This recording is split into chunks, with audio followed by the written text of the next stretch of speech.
आज जो मेडिसिन हम पढ़ने वाले हैं उसका नाम है एसेटिकम एसिडम, जिसको हम एसिटिक एसिड भी कहते हैं। इसका कॉमन नेम होता है ग्लेशियल एसिटिक एसिड और इसका कॉमन फॉर्मूला है वो है C4H3NO3।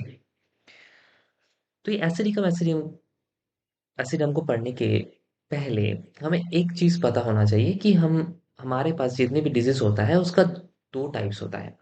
एक को हम कहते हैं क्रॉनिक डिजीज, एक को हम कहते हैं एक्यूट डिजीज। अभी क्रॉनिक डिजीज क्या होता है और एक्यूट डिजीज क्या होता है, इसको हमें कैसे पता चलेगा क्लिनिक्स में या फिर जब हम पेशेंट देखते हैं तब उनका सिम्टम्स सुनकर हमको कैसे पता चलेगा। अगर हम मॉडर्न मेडिसिन की तरफ जाए तो वहां पे ड्यूरेशन की अकॉर्डिंग क्रॉनिक या एक्यूट डिजीज होता है। अब कोई पेशेंट बहुत देर से बहुत लंबे टाइम से कोई भी डिजीज से सफर सफर कर रहे हैं, उसके लिए हम उनको क्रॉनिक डिजीज का बोल देते हैं कि ये क्रॉनिक डिजीज है। लेकिन टाइम के ऊपर बेस करके कितना दिन सफर करे हम किसी डिजीज को क्रॉनिक और एक्यूट बोलना ये उतना सिंपल नहीं है। ऑर्गेनल ऑफ मेडिसिन में हमारा master doctor Samuel Hahnemann chronic disease और एक्यूट डिजीज का बहुत ही सिंपल डेफिनेशन देने की कोशिश की है। तो उसका इलाबोरेशन तो ये छोटा वीडियो में थोड़ा प्रॉब्लम हो जाएगा, उतना आसान नहीं है, लेकिन जिसके ऊपर बेस करके हम थोड़ा सा अंदाजा ले सकते हैं कि क्रॉनिक डिजीज क्या होता है एंड एक्यूट डिजीज क्या होता है, वो कुछ ऐसा है कि हमें ऑनसेट को देखना चाहिए। अगर ऑनसेट अगर आप डेफिनेशन देखेंगे तो पहला ही है क्रॉनिक डिजीज के लिए वो बहुत ही ग्रेजुअल, स्लो और जिसको हम कहते हैं ऑफन इम्परसेप्टिबल। इम्परसेप्टिबल इसका मतलब कुछ ऐसा है कि ये रोग कब शुरू हुआ पेशेंट ठीक से बता नहीं सकते। कि मेरा तो ये 3-4 साल हो गया, मतलब 3 और 4 साल में बहुत बड़ा अंतर होता है। तो एग्जैक्ट कब शुरू हुआ ये उनको पता नहीं है। या फिर किसी भी डिजीज से वो बार बार सफर करते हैं, दवाई लेते हैं ठीक हो जाता है, फिर वैसे ही होता है, दवाई लेते हैं ठीक हो जाता है। मतलब ऐसा डिजीज जो बार बार आते हैं, इसको भी हम क्रॉनिक डिजीज के अंदर फैलते हैं। क्यों? हैनीमैन बहुत सिंपल सी बात में बोला गया है कि अगर ऐसा शुरू होता है कि जिसको पेशेंट को पता नहीं है कब, और धीरे धीरे पेशेंट का बीमारी इतना बड़ा हो रहा है कि धीरे धीरे वो पेशेंट को मार रहा है, विदाउट एक्सटर्नल कोई मेडिसिन एप्लीकेशन वो ठीक नहीं हो सकता, इसको हम क्रॉनिक डिजीज कहते हैं। एक्यूट डिजीज वो डिजीज होता है जो तुरंत शुरू होता है, एक प्रॉपर ऑनसेट होता है, इसका एक प्रॉपर कॉजेशन होता है, इसका कारण रहता है, इसीलिए पेशेंट सफर करते हैं। और एट द एंड वो डिजीज पेशेंट को आइदर मार देता है और पेशेंट अपने हिसाब से ठीक हो जाता है। कभी कभार दवाई की वजह से ठीक हो जाता है, कभी कभार पेशेंट का इम्यून सिस्टम की वजह से ठीक हो जाता है। ये होता है एक्यूट डिजीज। लेकिन ये क्रॉनिक और एक्यूट डिजीज को हमें समझने की जरूरत क्यों है, इसके ऊपर बेस करके हमें क्रॉनिक और एक्यूट केस टेकिंग करना होता है। क्यों? क्योंकि second aphorism organ of medicine के अनुसार ऐसा है कि किसी भी पेशेंट को हमको रैपिड रिकवरी देना है। किसी एक्यूट पेशेंट को लिए हम क्रॉनिक केस टेकिंग नहीं करेंगे। एक्यूट केस टेकिंग क्या होता है? एक्यूट कुछ ऐसा होता है जिसका सडन ऑनसेट होता है, वो हमसे क्वेश्चनिंग के टाइम पता चल जाता है। उसके साथ साथ इसका चार कंपोनेंट होता है, एक लोकेशन, सेंसेशन, मॉडलिटीज एंड कॉन्कॉमिटेंट्स। ये कुछ ऐसा सिम्टम्स है जिसके ऊपर बेस करके एक पर्टिकुलर सिम्टम्स क्रिएट होता है। अगर हमें इन तीनों या फिर चारों मिल गया तो इसके ऊपर बेस करके हम एक एक्यूट प्रिस्क्रिप्शन कर सकते हैं। अब हमें पता है कि क्रॉनिक डिजीज में होने के लिए सिर्फ यही डेफिनेशन काफी नहीं है। इसके लिए हमें उसके क्रॉनिक एक माज़म होना चाहिए, उसका कॉन्स्टिट्यूशन ऐसा होना चाहिए कि जिसके लिए वो पेशेंट सफर करते हैं। अब रिमेटॉइड अर्थराइटिस तो सबको नहीं होता है, सोरियासिस तो सबको नहीं होता है। जैसे धूमपान करने से सबको लंग कैंसर नहीं होता है, वैसे सबको सोरियासिस नहीं होता है, सबको रिमेटॉइड अर्थराइटिस इवन एक्सपोजर रहने के बावजूद भी नहीं होता है। तो ये क्यों है? ये जेनेटिक्स या फिर कॉन्स्टिट्यूशनल पॉल्यूशन उस पेशेंट का ऐसा है जो हेरिडिटरी हो सकता है, जो पेशेंट के जीन में हो सकता है, इन्वायरमेंटल एक्सपोजर्स के लिए पेशेंट में आ सकते हैं। जो दिल्ली का पॉल्यूशन है, बहुत दिनों से वहाँ रहने की वजह से कुछ ना कुछ लंग कंडीशंस आ सकते हैं लेटर स्टेज फ्यूचर में। जो हम क्रॉनिक डिजीज के अंदर फैलेंगे। मतलब उसको हम क्रॉनिक डिजीज के अंदर इंक्लूड कर देंगे। कैसे? क्योंकि उसका कॉन्स्टिट्यूशनल कुछ पॉल्यूशंस हो गया, उसका अंदर का कुछ हाव भाव जिसको हम फिजिकल एंड मेंटल मेकअप कहते हैं वो चेंज हो जाता है। तो ऐसे कॉन्स्टिट्यूशनल डिजीज धीरे धीरे क्रिएट होता है। तो ऑर्गेनल में इसका बहुत विस्तारित एक्सप्लेनेशन है, तो उसमें हम नहीं जा रहे। इसको बताने की एक और सिंपली यही चीज़ है कि हमें एक्यूट और क्रॉनिक केस टेकिंग को पता होना चाहिए। अब क्रॉनिक के लिए हमको पता है हमें mental general, physical general and particular symptoms को लेना है। तो इन तीनों को हमें सेम गुरुत्व देना है, सेम इम्पोर्टेंस देना है। इनमें मेंटल जनरल्स को सबसे ज़्यादा इम्पोर्टेंस देना चाहिए अकॉर्डिंग टू डॉक्टर केंट। तो ठीक है, ये सब हो गया हमारा। अब आते हैं हम एसिडिकम एसिडम में।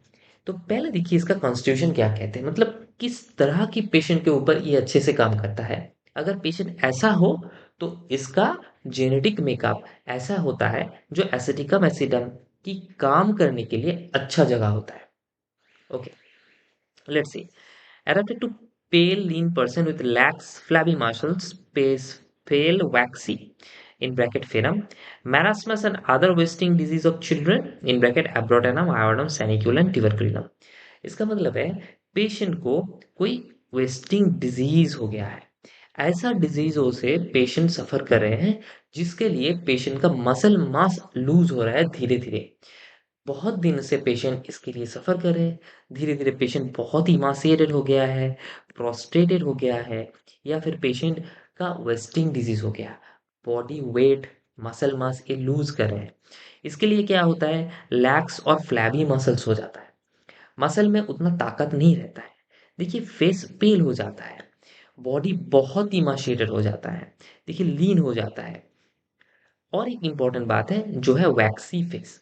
अब वैक्सी फेस का मतलब कुछ ऐसा है, ऑयली फेस। अगर फेस में आप देखेंगे ऐसे कि ग्रीस पड़ा हुआ है, उसका अगर फेस में देखेंगे। सेम कंडीशंस, वेस्टिंग डिजीज या फिर मैरास्मस हो गया, कोई भी protein energy mail nutrition disease हो गया, अंडर न्यूट्रिशन कोई पेशेंट हो गया, जो हम एब्रोटानम में भी पढ़े हैं। लेकिन एब्रोटानम में और यहाँ पे डिफरेंस फेस में थोड़ा एक है कि एब्रोटोनम का फेस बहुत ही पता है रिंकल्ड होता है, वेरस एसिटिक एसिड का वैक्सी फेस होता है। ओके, ये होता है इंडिविजुअलिस्टिक अप्रोच। तो इसमें एब्रोटोनम, आयोडम, सैनिक्यूलम, ट्यूबरकुलिनम चारों आता है। ओके, तो ये हो गया हमारा कॉन्स्टिट्यूशन जहाँ पे पेशेंट बहुत ही वेस्टिंग डिजीज में है, बहुत दिनों से कोई भी ऐसा डिजीज से सफर करे जहाँ पे उसका बॉडी वेट लूज हो रहा है, मसल मास लूज हो रहा है। It may be tuberculosis, it may be any kind of carcinomas, it may be diabetes, और it may be other wasting disease like protein energy malnutrition and etcetera. Okay, next see the physical general symptoms. So this is the physical makeup. First see the haemorrhage. Hemorrhage from every mucous outlet, nose, throat, lungs, stomach, bowels, uterus, metrorrhagia, vicarious, traumatic epistaxis। इसका मतलब कुछ ऐसा है कि किसी भी जगह से अगर ब्लीडिंग हो रहा है पेशेंट का, तो हम एक बार एसिडिक एसिड के बारे में सोच सकते हैं, लेकिन कब? हेमोरेजिक तो बहुत सारा ड्रग है हमारे पास। कहीं किसी भी ओरिफिस से अगर ब्लीडिंग हो रहा है और बहुत दिन से ब्लीडिंग हो रहा है, इतने दिन से हो रहा है कि पेशेंट का कोई दवाई से ठीक ही नहीं हो रहा है, ठीक ही नहीं हो रहा है, इसीलिए पेशेंट का बॉडी वेट लूज हो रहा है। ओके, तो देखिए मेट्रोरेजिया, मेट्रोरेजिया का मतलब हमें पता है इन बिटवीन पीरियड्स जो ब्लीडिंग होता है उसको मेट्रोरेजिया कहते हैं। विकेरियस, विकेरियस का मतलब कुछ ऐसा है कि जहाँ पे ब्लीडिंग जहाँ से होना चाहिए एक टाइम पे वहां से नहीं होकर दूसरे जगह से हो रहा है। जैसे कि बहुत कॉमन टर्म है ये विकेरियस मेंसेस, हमको हम देखे हैं। विकेरियस मेंसेस मतलब मेंस्ट्रुएशन के टाइम जो डेट होता है, उस डेट में जो प्रोविजनल ब्लीडिंग होना चाहिए उसके इंस्टेड नोज से ब्लीड हो गया, माउथ से ब्लीड हो गया, रेक्टल पारानल ब्लीडिंग हो गया, कहीं दूसरे ओरिफिस से ब्लीडिंग हो रहा है, इसको हम विकेरियस मेंसेस कहते हैं। ओके, एंड ट्रॉमेटिक एपिस्टैक्सिस, कभी बहुत दिन पहले नाक में चोट लगा था, उसके लिए ब्लीडिंग होता है धीरे धीरे थोड़ा थोड़ा करके, लेकिन बहुत दिन से हो रहा है। इन सारे चीज में, इन हेमारेज में, जिसको हम ये नहीं बता सकते क्रॉनिक हेमारेज, हम एसिडिक एसिड को एक बार सोचेंगे। दूसरा पॉइंट है ग्रेट प्रोस्टेशन। अब इसी हेमरेज के लिए हो सकता है, कोई अदर इंजुरीज के लिए हो सकता है, कोई सर्जिकल शॉक हो सकता है, एनास्थेटिक्स हो सकता है। सिजेरियन सेक्शंस के बाद मेरा बीबी इतना वीक हो गया कि उसको बता नहीं सकते। खाना पीना तो ठीक ठाक ही देते हैं हम, लेकिन खाने की इच्छा नहीं है। लेकिन पानी बहुत पीता है, लेकिन उसका वेट नहीं इंक्रीज हो रहा है, ऊपर से वो बहुत ही वीक हो रहा है। सर्जिकल शॉक, मान लीजिए पीपीएच हो गया, पोस्टमार्टम हेमरेज हो गया सिजेरियन सेक्शन के बाद, तब इतना ब्लीडिंग हो गया, डॉक्टर तो तब ठीक कर दिया, ब्लड देकर खून वगैरह देकर उनको ठीक कर दिए। लेकिन घर आने के बाद उसका प्रॉब्लम शुरू हो गया। उसकी वजह से अगर पेशेंट धीरे धीरे प्रोस्ट्रेटेड हो रहा है, वीक हो रहा है, तो हम एक बार सोच सकते हैं एसिडिक एसिड के बारे में। रोड ट्रैफिक एक्सीडेंट हो गया, रोड ट्रैफिक एक्सीडेंट हो गया, बहुत खून बह गया, हाइपोवोलेमिक शॉक में चला गया पेशेंट। उस समय हॉस्पिटल में एडमिट हुए, ठीक हो गया खून देकर, घर आए, लेकिन वीक हो रहा है धीरे धीरे। इन सारे चीज में जब क्रॉनिक एक प्रोस्ट्रेशन आ रहा है किसी चीज के आफ्टर, हम एसिडिक एसिड के बारे में सोच सकते हैं कि उनको कैसे उसका क्रॉनिक डिजीज ठीक किया जाए, उनका तबीयत कैसे ठीक किया जाए। थर्ड पॉइंट है thirst, intense burning in salival even for large quantities in dropsy, in diabetes and in chronic diarrhoea. तो हम सभी को पता है डायरिया जहाँ पे इलेक्ट्रोलाइट हमारे बॉडी में कम हो जाता है, डायबिटीज जहाँ पे पॉलीडिप्सिया कॉमन टर्म है, जहाँ पे पानी का प्यास बहुत बढ़ जाता है, और ड्रॉपसी जहाँ जिसको हम जनरलाइज्ड इडिमा कहते हैं, पूरा बॉडी फूल जाता है, उसमें भी उसमें भी थर्स्ट बहुत ज्यादा होता है। तो ये कॉमन डिजीज है जहाँ पे ये बेसिकली पैथोलॉजिकल सिम्टम्स है, जहाँ पे पेशेंट का थर्स्ट इंक्रीज होना नेचुरल है। और इन डिजीज में अगर पेशेंट को इंटेंस बहुत ज्यादा बर्निंग, बहुत ही प्यास लग रहा है, इनसेटेबल मतलब कितने भी पी रहा हूँ ठीक से मेरा प्यास बुझ ही नहीं रहा है, उन सब चीजों में हम एसिडिक एसिड के बारे में एक बार सोच सकते हैं। लेकिन कब? जब पेशेंट बहुत दिनों से सफर कर रहे हैं, उसका वेस्टिंग मसल मास वेस्ट हो रहा है, वेट लॉस हो रहा है, तब। लेकिन most important that, but no thirsting fever, patient का फीवर हो गया, बहुत दिन हो गए, लेकिन फिर भी वो ठीक नहीं हो रहा है, बहुत डॉक्टर दिखाए, लेकिन किसी को पता नहीं चल रहा है कैसे ये फीवर कंटिन्यू कर रहा है। फीवर का कोई ठीक से टेम्परेचर नहीं होता है, कभी आज आता है, कभी कल आता है, कभी सुबह आता है, कभी शाम पे आता है, जिसको हम कहते हैं हेक्टिक फीवर, फ्लैक्चुएट फीवर, जिसका टेम्परेचर फिक्स्ड नहीं है, कभी ऊपर कभी नीचे। उसके साथ साथ red spot on the left चिक, स्कारलेट फीवर पहला होता था, जहाँ पे ऐसे देखा गया है कि कोई भी इन्फेक्शियस डिजीज हो गया, जहाँ पे ऐसे ऐसे चिक्स में रेड स्पॉट्स उग जाता है, जिसका फीवर एक हेक्टिक टाइप का फीवर है, फ्लैक्शन फीवर है। लेकिन इंपॉर्टेंट बात कुछ ऐसा है, ड्रेंचिंग नाइट स्वेट्स, रात में बहुत पसीना होता है, ले और कोई भी पानी का प्यास नहीं रहता है, कोई भी पानी का प्यास नहीं रहता है। पेशेंट को जब फीवर होने से पहले बहुत पानी पीती थी, लेकिन अब उनका प्यास एकदम चले गए। लेकिन रात में पसीना होता है, भूख कम हो गया, पेशेंट धीरे धीरे उनका वेट लॉस कर रहे हैं, फीवर ठीक नहीं हो रहा है, क्रॉनिक टाइप में चला जा रहा है, तब हम एसिडिक एसिड के बारे में सोचेंगे। और लास्ट जो फिजिकल जनरल हमारा सिम्टम्स है, वो है can not sleep, lying on back, sensation of sinking in abdomen causing dyspnea, rest better lying on belly।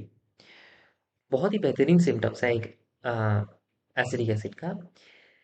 इसको जनरल सिम्टम्स में रखा गया है इसीलिए क्योंकि एसिडिक एसिड का पेशेंट को ये दिखा गया है, कोई भी प्रॉब्लम हो पेशेंट को, जब बहुत दिन से वो सफर कर रहे हैं, वो बैक में नहीं सो सकते, उसको बेली में ही सोना है, ऊपर होकर ही सोना है। ठीक है, तो इससे ही उनका आराम लगता है। और सबसे ज्यादा ये जो सिम्टम्स हमें पता चलता है वो है डिस्पनिया में। पेशेंट का शॉर्टनेस ऑफ ब्रेथ है, सांस फूलता है। लेकिन पेशेंट जब ऊपर बिल्ली की तरह सोते हैं, तब उनको आराम लगता है। लेकिन पेशेंट जब ऑन बैक सोता है, तब पेशेंट को इतना ज्यादा एग्रावेशन होता है डिस्पनिया कि तुरंत उठ जाते हैं। स्लीप्स better on back, arsenic, arsenic में इसका ठीक ऑपोजिट होता है। आर्सेनिकम एल्बम दूसरा ड्रग है हमारा, जहाँ पे हमको पता चलता है अगर पेशेंट को डिस्पनिया होता है तो पेशेंट अगर लेट जाए एकदम सीधा, तो पेशेंट को आराम लगता है। लेकिन एसिडिक एसिड को ठीक उल्टा, उनको अगर पेट के ऊपर वो लेट जाए तो उनको अच्छा लगता है। तो अभी तक यहाँ का एसिडिक एसिड का उतना मेंटल जनरल सिम्टम्स नहीं है। फिजिकल जनरल सिम्टम्स और कॉन्स्टिट्यूशन से हमें ये पता चलता है कि पेशेंट का कोई हेमरेज हो गया बहुत दिन से, या पेशेंट ऐसा कोई बड़ी बीमारी हुआ जिसमें बहुत दिन से वो सफर कर रहा है, इसके लिए उनको प्रोस्ट्रेशन आ रहा है, इमासिएशन आ रहा है, पेशेंट बहुत ही वेट लॉस कर चुका है, पेशेंट को अब भूख नहीं ठीक ठाक लगता है, लेकिन पानी का प्यास बहुत अच्छा से लगता है, और पेशेंट ऊपर होके ही सोने, पेट के ऊपर सोने के लिए ज्यादा चाहते हैं, बैक में सोना नहीं चाहते, और रात में बहुत पसीना होता है, लेकिन पानी का प्यास भी ज्यादा है। इन सारी चीजों में हम एक बार सोचेंगे एसिडिक एसिड के बारे में। ये हो गया उनका कॉन्स्टिट्यूशन, जो हमें क्रोनिक डिजीज ट्रीटमेंट के लिए लगता है। अब आते हैं पर्टिकुलर सिम्टम्स के ऊपर, जहाँ पे अगर कोई पर्टिकुलर सिम्टम्स दे पेशेंट, तो इसके ऊपर सिर्फ हम देखकर एसिडिक एसिड प्रिस्क्रिप्शन कर सकते हैं। फर्स्ट देखो, डायरिया। तो डायरिया हम बता चुके हैं कि बहुत डायरिया होता है, थर्स्ट बहुत रहता है, इनसैटिएबल बर्निंग थर्स्ट रहता है। कहाँ पे? ड्रॉप्सी में, टाइफस में, और थाइसिस मतलब टीबी में, विद नाइट स्वेट्स, रात में बहुत पसीना होता है। तो डायरिया में हम दे सकते हैं, इसका क्रॉनिक में ही हम यूजुअली देते हैं, एक्यूट एसिडिक एसिड प्रिस्क्रिप्शन उतना ज़्यादा है नहीं। ओके, नेक्स्ट चलिए female reproductive system. Female reproductive system में एक सिम्टम है, वो है sour belching and vomiting of pregnancy, burning water brush and profuse salivation day and night. This is very important. Lactic acid में सलाइवेशन होता है same day and night, लेकिन सिर्फ नाइट में अगर होता है तो वो मार्क्सॉल हम सोचेंगे, मार्क्यूरियस के बारे में सोचेंगे। तो हमें पता है ये जो सिम्टम्स है, sour belching and vomiting during pregnancy, इसे हम कहते हैं हाइपेरेमिस ग्रेविडेरम। हाइपेरेमिस ग्रेविडेरम। तो ये फर्स्ट ट्राइमेस्टर में बहुत ही कॉमन सिम्टम्स है, जहाँ पे पहले 3 मास पेशेंट को नॉज़िया वॉमिटिंग फील होता है। लेकिन अगर इसके लिए पेशेंट को डेली का डेली एक्टिविटी उतना ज़्यादा करने की करने में प्रॉब्लम होता है, या फिर सेकेंड ट्राइमेस्टर में भी बहुत ज़्यादा नॉज़िया वॉमिटिंग होता है, तो बेबी को थोड़ा चोट पहुँचता है इसके लिए, रीचिंग एंड वॉमिटिंग में, तो हम एसिडिक एसिड के बारे में सोचेंगे। बहुत ही फ्लूइड लॉस हो रहा है बॉडी से, पेशेंट बहुत वॉमिट कर रहे हैं, इसके लिए पेशेंट में बहुत वीकनेस आ रहे हैं, और इसके साथ साथ पेशेंट के मुंह में बहुत पानी आता है, बहुत ही पानी आता है, profuse salivation day and night, सुबह और रात सब में आता है, सिर्फ रात में आता है तो मार्क्सॉल, और सुबह रात हर वक्त आता है, तो हम सोच सकते हैं lactic acid and acidic acid के बारे में। ये हो गया एक अनदर पर्टिकुलर सिम्टम्स। नेक्स्ट आता है रेस्पिरेटरी सिम्टम्स, जहाँ पे एसिडिक एसिड के बारे में हम सोच सकते हैं। एक हो गया डिस्पनिया, जहाँ पे पेशेंट पेट के ऊपर सोने के लिए चाहते हैं, पीठ में नहीं सोने चाहता, सोने चाहते हैं। नेक्स्ट है true croup hissing respiration, cough with inhalation last stage, खूब बहुत इंपॉर्टेंट है लास्ट स्टेज।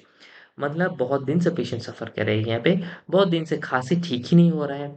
अगर आप स्टेथो से उनका चेस्ट एग्जामिनेशन कर रहे हैं तो आपको देख रहा है कि रेस्पिरेशन में साउंड है, क्रिपिटेशन हो सकता है, रेल्स हो सकता है।